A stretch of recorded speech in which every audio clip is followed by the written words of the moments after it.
bem isso que eu ia te perguntar, porque quando nós conversamos com crianças que têm o sonho de ser jogador de futebol, que são muitos, eles Tem. geralmente falam, eu quero fazer gol, eu quero ser atacante. É difícil uma criança sonhar com o gol, em ser um goleiro, guarda-rede, né? Então, ter esse tipo de referência, esse tipo de contato, imagino que deva realmente fazer a diferença quando você vai seguir carreira. E aí você identifica que essa foi a sua virada de chavinha e sempre foi o seu plano A. Você nunca pensou a partir desse momento de criança, nunca teve vontade de fazer outra coisa? Não, quando eu pensei em jogar, eu já tinha essa vontade. 2 pontos acho que foram importantes. Meu pai era um goleiro amador, né? Jogava no time lá da polícia. E eu via essa figura dele jogando lá futebol de salão, lá o antigo futebol de salão, né? Uhum. Futsal. E aí esse contato com o Valdir. E isso realmente me deu essa vontade. Eu sempre quis ser goleiro, isso que é engraçado. As pessoas brincam, às vezes, não, o goleiro é aquele que não deu certo na linha, joga lá no gol, né? Não tem aquela história, acho que é do Rogério, que ele viu que a fila para ser goleiro Era era menor. menor. Era Ele falou, menor. eu tenho mais chance se eu for para fila menor, porque o pessoal aqui, atacante e tal, imagina, vai ser muito mais Só difícil. esqueceram de colocar ali na fila que o cara tem que ser um pouco doido pra ser goleiro também, né? Imagina, né? Imagina a quantos quilômetros por hora vai uma bola É, bem assim, porque eles dão uma pancada que se pega. o goleiro é muito específico, né, já? Então, a gente também tem uma outra frase que também não é minha, que fala que o futebol tem 9 posições e duas profissões. É o goleiro e o atacante, o artilheiro, o cara que tem que fazer gol. Ele vive dos gols. E o goleiro vive de não fazer gols. O resto são posições, né? Lógico, com grande importância também. Então, o goleiro é muito específico, né? Não, e se um dia o goleiro não estiver bem, acabou o time. O seu erro aparece, né? O seu E erro é aparece. muito evidente e é um erro que custa a vitória ou a derrota. É Custa. determinante. Porque você errar no meio do campo é diferente de errar ali no gol. Você tem que estar próximo do erro zero. E você é ser humano. É. Em algum momento você vai errar, e vai errar menos ou vai errar mais, mas o erro do goleiro aparece. Por isso também ele é tão cobrado por aspectos emocionais, psicológicos, controle, equilíbrio. É o cara que tem que estar frio na hora da maior pressão e mais frio e gelado na hora do seu maior erro. Durante esse treino, vocês conseguem fazer esse treino na mente também, no psicológico, porque conta muito para você conseguir manter essa frieza. No Morumbi lotado, por exemplo, é muito difícil. Na verdade, a gente foi forjado através das dores, né? Hoje em dia, sim. Hoje você tem... Eu tive recentemente em Cotia, por exemplo, na nossa base, que é uma das maiores referências, acho que, do mundo. É. A estrutura de Cotia, a estrutura pessoal, não só a estrutura física, enfim. É, é surpreendente, né? É É. incrível. E eu vi equipes, né? A equipe de psicologia de São Paulo, muito bem conduzida lá. Conheci o Thiago Bétega, que é um dos psicólogos importantes que trabalha essa garotada. Então hoje eles têm um suporte. A nossa geração não tinha. Em algum momento apareceu um psicólogo aqui, outro ali. A gente foi forjado na... Você desenvolveu a sua técnica. Foi Exato. E isso. o teu principal psicólogo ou era o teu treinador ou o preparador de goleiros, que era o cara mais próximo, né? Então esse tinha algo a passar pelas experiências, que pra gente foi Valdir Joaquim de Moraes, nosso mestre, né? Que qualquer um dessa geração que falar de Valdir vai exaltá-lo. Então era o cara que nos ajudava a trabalhar isso aí. E você aprendendo com as situações, na dor, no erro, no acerto. E jogar em clubes grandes, principalmente, é uma exigência emocional e psicológica muito grande. Você imagina para um garoto formado na casa no São Paulo. Como foi, por exemplo, vou colocar um caso de hiper sucesso que é o Rogério Ceni na minha posição. Sim. Cresceu lá, nasceu, cresceu, teve sucesso, encerrou a carreira num clube que exige a todo momento seu melhor desempenho, sua melhor performance, resultado, título. Isso hoje 22 milhões de seguidores. Então assim ou torcedores, né? Existe uma pressão muito grande psicológica. Então, quem não tiver hoje se fala muito de inteligência emocional, né? Quem não tiver isso, esse equilíbrio, não vai conseguir jogar num grande clube. Eu imagino que não. Mas você, além de jogar, quando você se aposentou, você foi para o outro lado. Você foi para os bastidores do futebol. Era parte do seu plano de trajetória ou as coisas foram acontecendo? Então, é assim, eu não tive uma coisa traçada muito claramente de o que eu faria exatamente pós-carreira. Eu preparei a minha parada. Foi diferente. Psicologicamente eu preparei. 2, 3 anos antes já vim trabalhando esse momento na minha cabeça. Porque é um rompimento muito difícil. Sim. Né? A vida de atleta é muito diferente de qualquer outro mundo. Né? A gente brinca, né? Tem o mundo real e o mundo do atleta. Né? Então eu vim preparando porque eu sabia que em algum momento eu ia ter que romper isso e que essa mudança gera um impacto forte. Né? Eu via com outros exemplos. Então, vim trabalhando isso internamente até que eu falei, tomei decisões, eu talvez pudesse jogar mais 3. Eu parei com 34. Que é a Pudesse média, jogar. mas é a média É a média, mas aposen- você vai um pouquinho mais, né? Conforme a tua condição. Mas eu já estava no mercado, eu já não estava jogando nos grandes clubes. Então, você já não tem a mesma estrutura de trabalho, você já não tem a mesma paciência com o calendário, né? Não, dirigentes, tudo que você passa, atraso de salário, isso é um mundo. As pessoas olham muito o mundo do glamour, né? Dos grandes clubes. E, na verdade, mais de 90% do futebol brasileiro é outra coisa. Né? Então, quando você cai nesse outro mundo, você começa a reavaliar um monte de situações. E, na época, eu tinha 3 filhos pequenos, estava casado ainda. Então, eu pensava, caramba, eu preciso desfrutar um pouco dessa. Eles não viviam comigo, né? Era um distanciamento, contratos curtos, então eu preferia dar segurança para eles numa base e eu ia e fazia algum tipo de bate e volta para encontrar meus filhos. E eu tomei essa decisão até baseado nisso. Ó, não tenho muito mais do que crescer na carreira aqui, já é a parábola voltada para baixo, já estou descendo em termos de carreira. Tinha condições de jogar, tecnicamente, fisicamente, mas já no mercado que não me agradava. Então eu vim trabalhando, até o momento que eu tomei a decisão. Foi bem... A hora que eu decidi mesmo. Ó, eu tenho 2 meses para ver se eu tenho uma proposta que me agrade para jogar mais esse ano, até o final do ano. Se eu não tiver, eu paro. E eu coloquei uma data para isso. E foi nessa data, 1º de julho de 2004. Levantei da cama e disse, a partir de hoje sou um ex-atleta. As pessoas não acreditavam. Aposentei.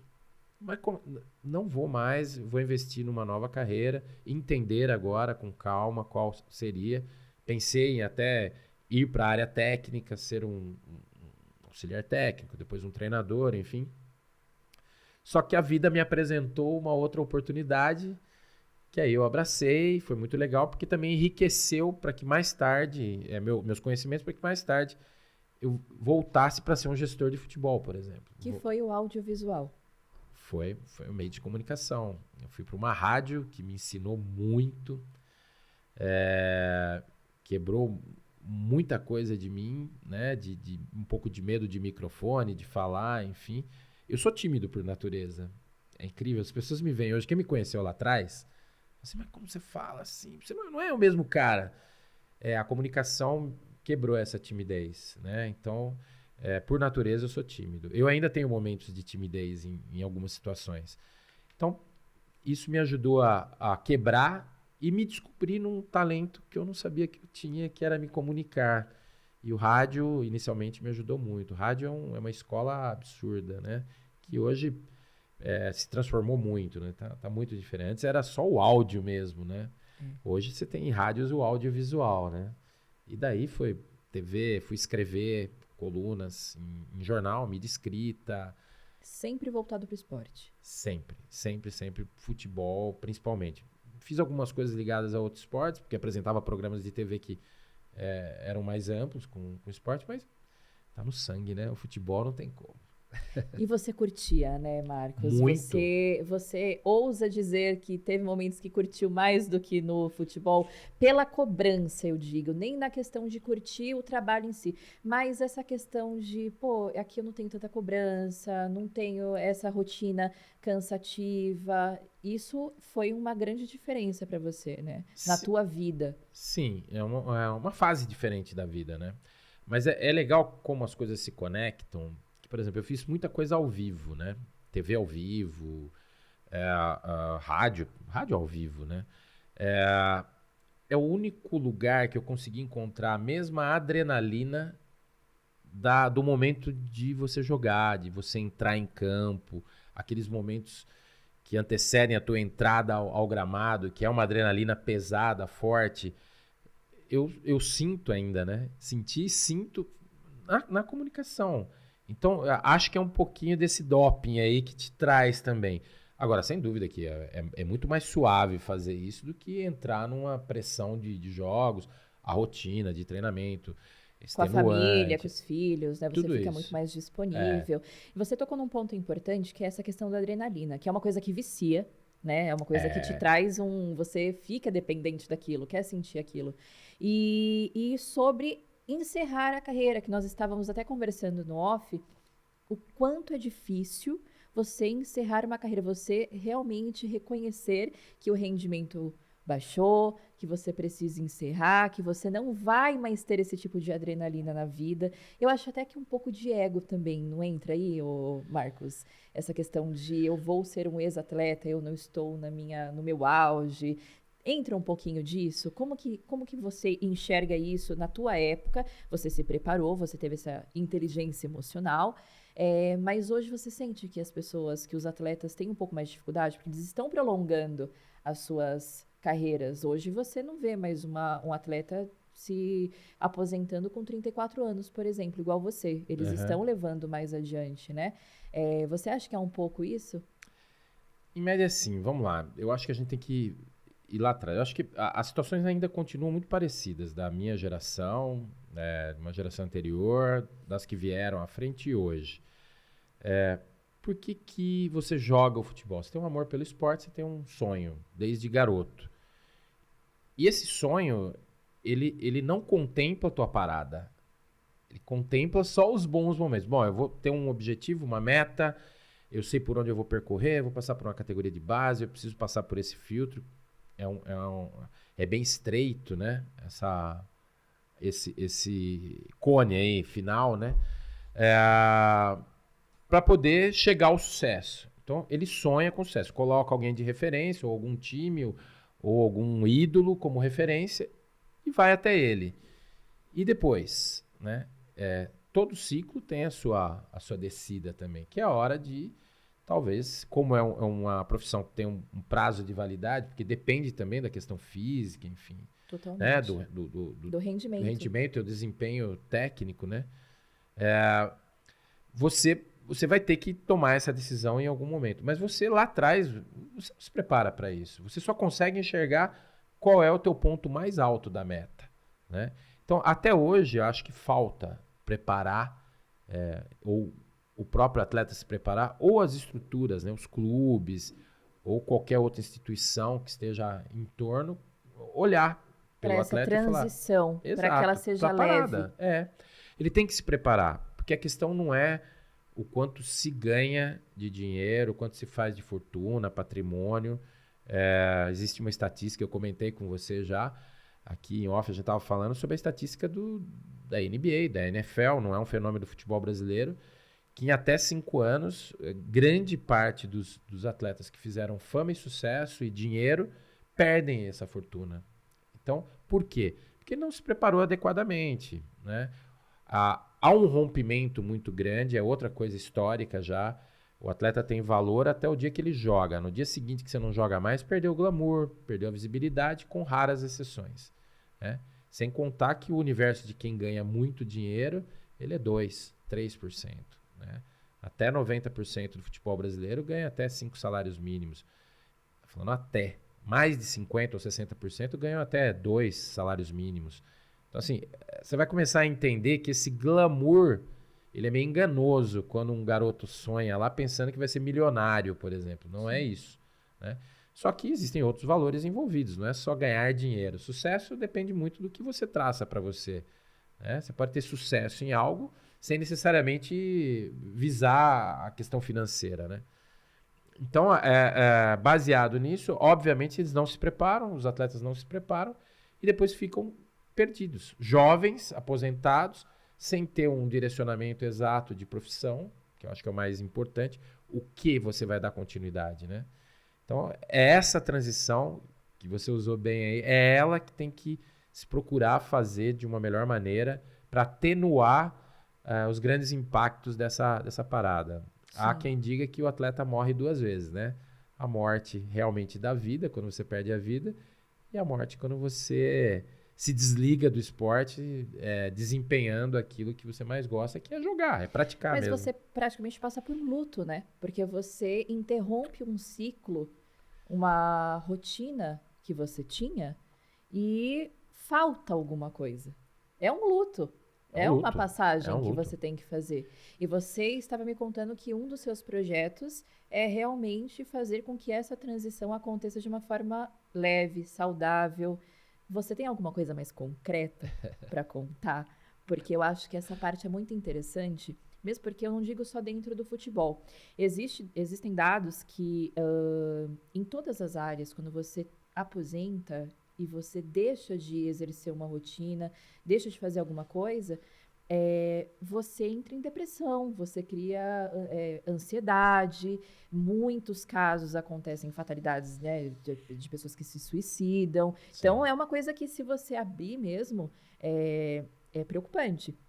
Então, ter um projeto, um plano para que isso aconteça de forma leve, que cause menos impacto psicológico na vida desse atleta, eu acho muito importante.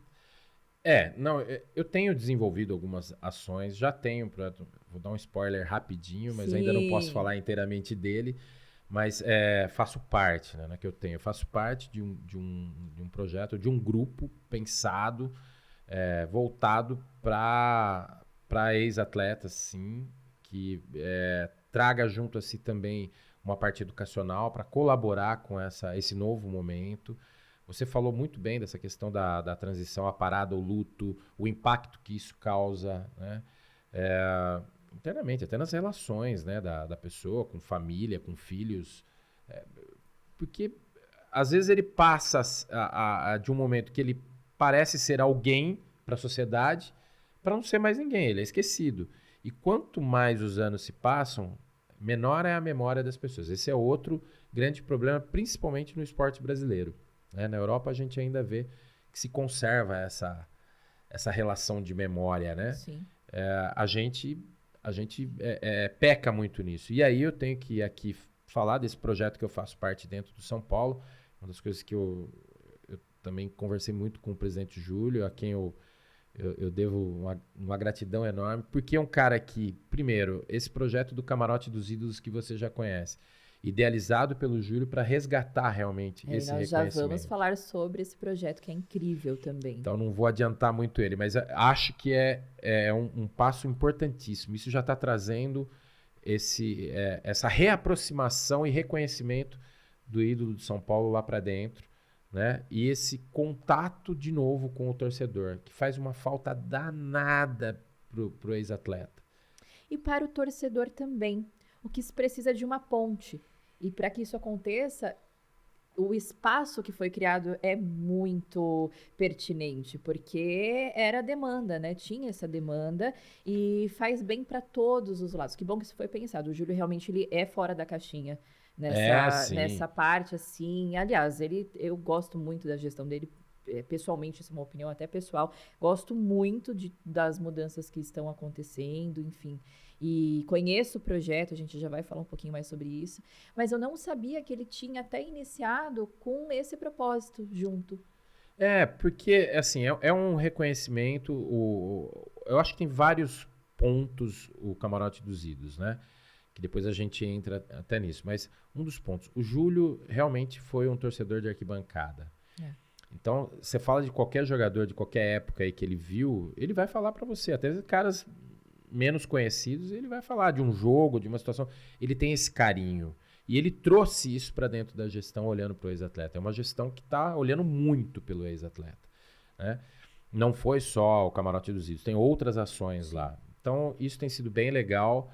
e tem colaborado muito com esse resgate do ex-atleta, da memória, do resgate, da gente fazer algumas ações que o cara se sinta de novo um cara importante, um cara lembrado, e tem ajudado muita gente. E que sinta o carinho do torcedor, né? A gratidão, o carinho, acho que você ser tratado como ídolo, novamente, é uma coisa que é bem legal na vida de um ex-atleta, porque é um reconhecimento do que ele fez, do que ele batalhou para conseguir se consagrar dentro da área que ele escolheu, né? Não, e é legal, dentro, por exemplo, do projeto do Camarote dos Ídolos, a gente já tá entrando nele mesmo, né? Vamos dar um contexto pra galera? No Morumbi tem um camarote muito legal que se chama Camarote dos Ídolos, a qual o Marcos Bonichini aí faz parte, é o idealizador, né, Marcos? O idealizador, na verdade, é o Júlio, presidente. Mas eu coordeno as ações lá pela parte do São Paulo e essa conexão com os ex-atletas também.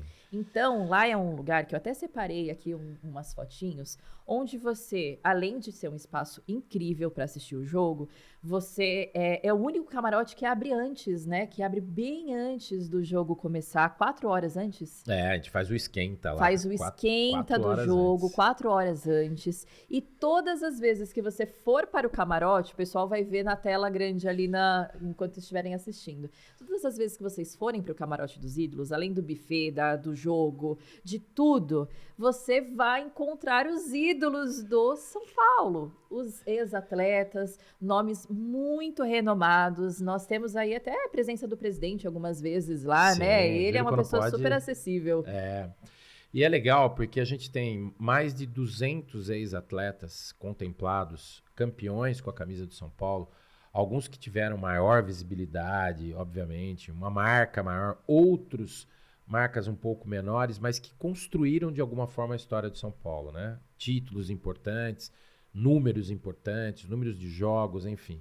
Então, é um universo legal, né? São mais de 200 ex-atletas e que, obviamente, vão se revezando, alguns mais próximos de São Paulo ou dentro da cidade, outros mais para o interior, nem sempre podem estar presentes. Mas a gente tem uma média ali de 12 a 15 ex-atletas por jogo no Camarote dos Ídolos. É muita coisa. E assim, gente, vocês pensam que eles ficam isolados, que tem barreirinha, que tem uma coisa... Nada disso. Eles ficam ali interagindo o tempo inteiro com o pessoal, tirando foto. É uma resenha pura, né? É muito legal. E isso é uma troca bacana com o torcedor, porque ao mesmo tempo que o torcedor está tendo uma experiência bacana, né? O Camarote dos Ídolos é um camarote que é o maior camarote do Morumbi. Tem 1.065 cadeiras, quer dizer, comporta muita gente. A gente consegue fazer uma experiência bacana para o torcedor, gera um recurso para o clube, né? Porque é o ticket mais alto do estádio. Em compensação, você entrega uma experiência diferenciada. Além de tudo que você falou dos serviços que são muito legais, open bar, open food, bebida alcoólica até 2 horas antes do jogo, porque é o que é permitido, né? Pela lei estadual. Pela lei, Então a gente não pode, a partir dessas pré-2 horas jogo, é suspenso esse serviço de bebida alcoólica, música ao vivo. Um pagodinho muito bom, vocês não têm noção. Um pagodinho legal. E a gente pode proporcionar essa experiência desses ex-atletas, desses campeões, desses ídolos ao lado, né? Convivendo lado a lado mesmo ali, no mesmo espaço com o torcedor, que tira sua foto, pega seu autógrafo, grava seu vídeo. A gente tem a Luísa Chulapa como embaixador do camarote. Luísa Chulapa. Coisa melhor. Ele estava aqui ontem. Ele gravou com a gente ontem. Que legal. Ele é uma resenha pura, ele é demais. O rei do Danone. Pena que eu não pude jogar com ele. A gente é de gerações diferentes, né? Adoraria ter jogado com ele. Dividir campo. Agora depois de Master, né? Legend, enfim. Mas é um cara maravilhoso a quem eu tenho uma gratidão e um carinho enorme. É um cara com coração. Você sabe que eu desafiei o Chula pra ver quem tomava o Danone mais rápido. Não faça isso. Eu ganhei. Ah, não. Ô, Chula, o que tá acontecendo, hein? O que tá acontecendo? Nem ele foi embora, ele nunca mais falou comigo. Pô, pra ganhar dele no Danone não dá. Você tá bem, hein?